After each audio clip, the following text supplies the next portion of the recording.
Archaeologists could not hide their excitement and astonishment when they entered the cave. It looked like any other cave, but what the cave held was not ordinary in any respect. Ed and Haley sensed something off about the cave the moment they entered it, and after closer inspection, they even figured out what it was about. The cave was holding some sinister secrets associated with the dark secrets of Cumaean people. The Greek Empire was one of the most indomitable empires in the past. Greeks had spread their empire to the Italian Mediterranean coast by building colonies there. They had made many colonies, but among them, which they liked the most, was Cumae, an oceanside spot. It was the very place where they built their home away from their original home.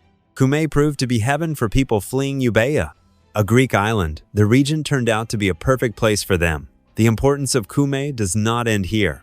Did you know that it was because of prospering colonists of Cumae the Latin alphabet originated? Early European letters were their source of inspiration. Cumae was quite developed in comparison to its neighboring states. Along with that, the colony was located in a beautiful location.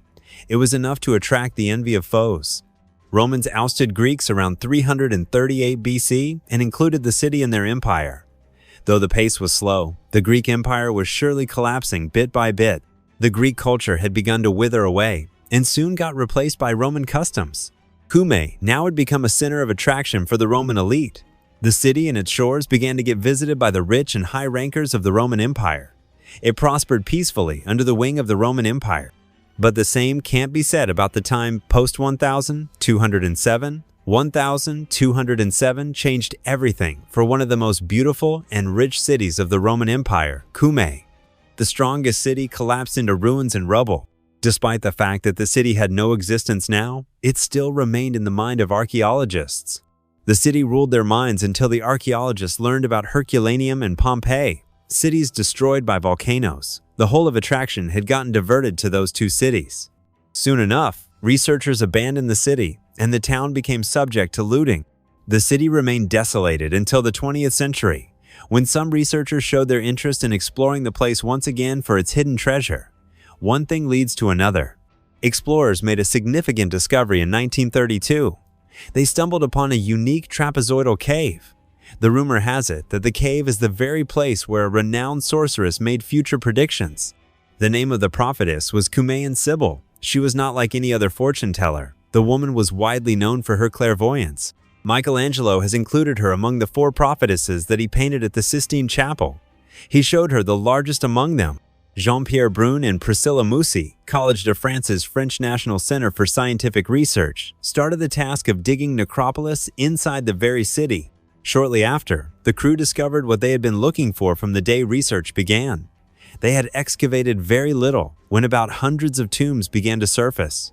All of them were well chiseled into the stony earth. There was no clue about the owner of the crypts. The thieves had destroyed all the clues while plundering the place. However, the team managed to discover remnants of human and funerary evidence. They examined the tombs and learned that it was built back in the 2nd century BC. It was after the Romans won over the Greek colony. The wall of tombs was painted with red and white. They were all painted with the same color. At least this is what they thought until they saw one more chamber. This particular chamber was embellished with ornate paintings. The painting was mural in nature.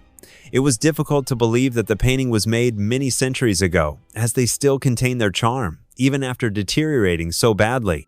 The researchers could not help but admire it. After dedicating more time and concentration to the painting, they realized that it was of a naked servant. The subject had a vase and silver drinking vessel in his hand. There were many more primitive containers, such as a situla and a crater sitting beside the naked servant on the wall. After observing many components of the painting, they concluded that the mural was depicting a banquet. They further concluded that other people, especially guests of the soiree, had graced the walls with their creativity. However, that got eroded over time. The craftsmanship and different colors are taken in use for the tribute alluded towards the fact that the crypt was one of the members of the Roman elite. According to the custom of Romans, a tomb usually fits 3 individuals. There were about 3 beds in the room. What made them sure about their conclusion was the fact that the paintings had a touch of adult content in it. And in those times, Romans' elite class enjoyed risque artwork, as nudity was not that big taboo in those times. What struck all the archaeologists was the fact that the banquet had gone out of trend a number of times before this mural was painted on the inside wall of the tomb. In order to go ahead with their research, they carefully tore the painting off the walls. Cumae has disappeared into the dark for hundreds of years for the archaeologists. They had shifted all their focus on cities that witnessed distortion because of Vesuvius. They had gotten so fascinated by these cities that they turned a blind eye to all these discoveries. Few members of Subterranea Britannica made a groundbreaking discovery while exploring the region. The place in question is about a few thousand miles from Cumae. The society was exploring man-made caves. Another amazing discovery was made during an outing. The group that came from the UK had two below-ground buffs. The buffs, namely Haley Clark and Ed Waters, possessed great knowledge of ancient history. They also had an eye for imperceptible details that often go neglected. The duo, also known as sub-Brits, headed to the British Midlands. They paced towards Cresswell Crags. It is a gorge made of limestone, entailing a slew of primitive caves.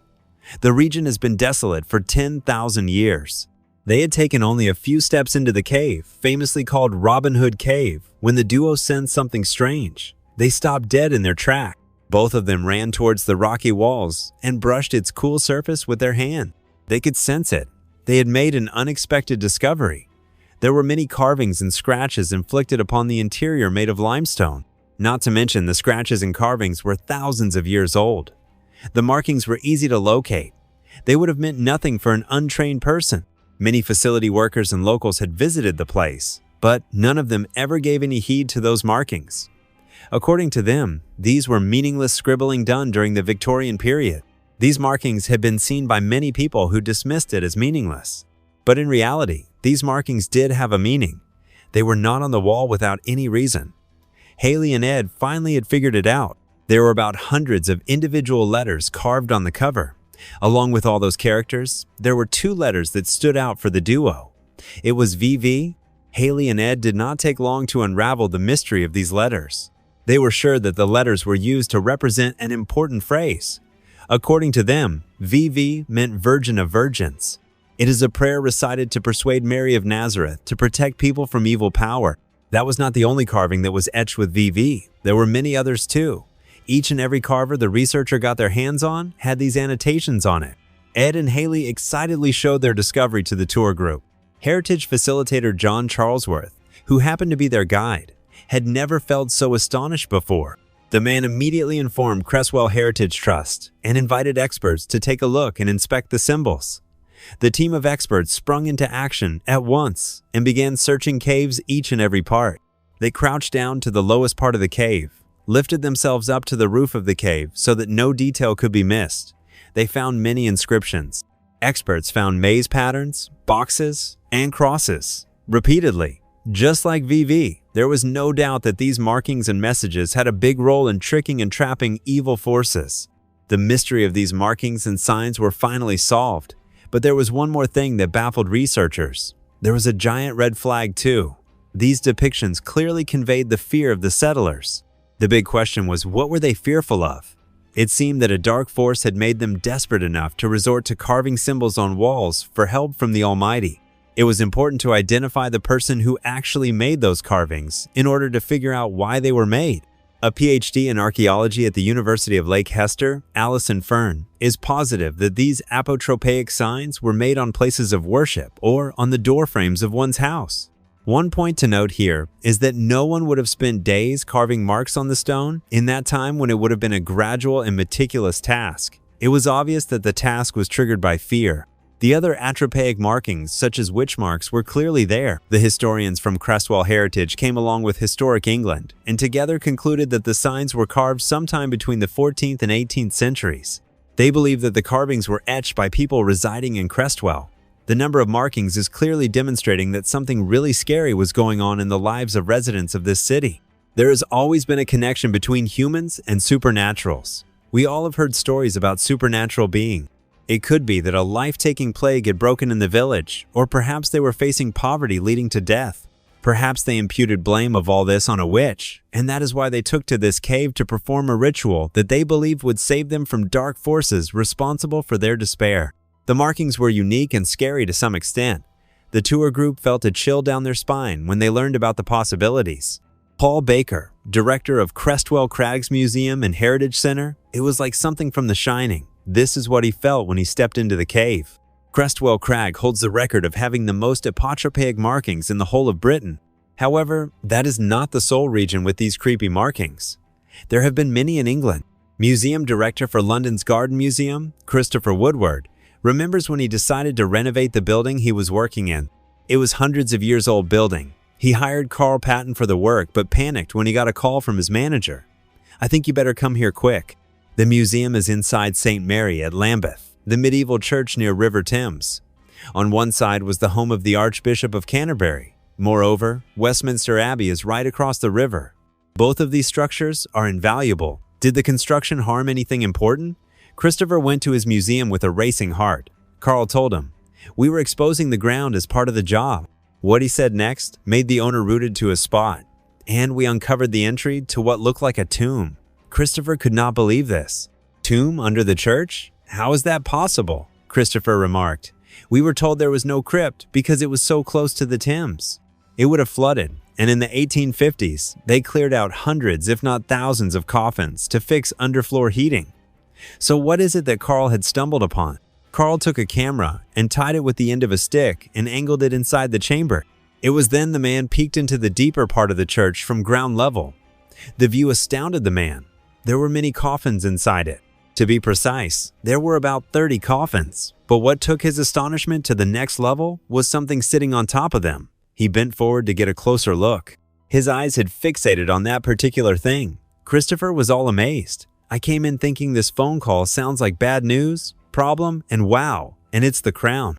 It is the mitre of an archbishop gleaming there in the dark." The man had no idea what he thought to be bad news was actually an amazing discovery, but not the most astounding one. The coffins found inside the church was of 5 archbishops. All of these were all reputed and renowned names. One coffin had the name of John Moore etched on it. The tenure of John Moore as an archbishop stretched from 1783 to 1805. He spearheaded movements rooting for Sunday schools along the missionary enterprises. He was polite and friendly by nature. However, the coffin that attracted the interest of the historians the most was not this one. There were coffins of archbishops Thomas Tennyson, left, who reigned 1695 to 1715, Matthew Hutton, 1757 to 1758, and Frederick Cornwallis, 1768 to 1783.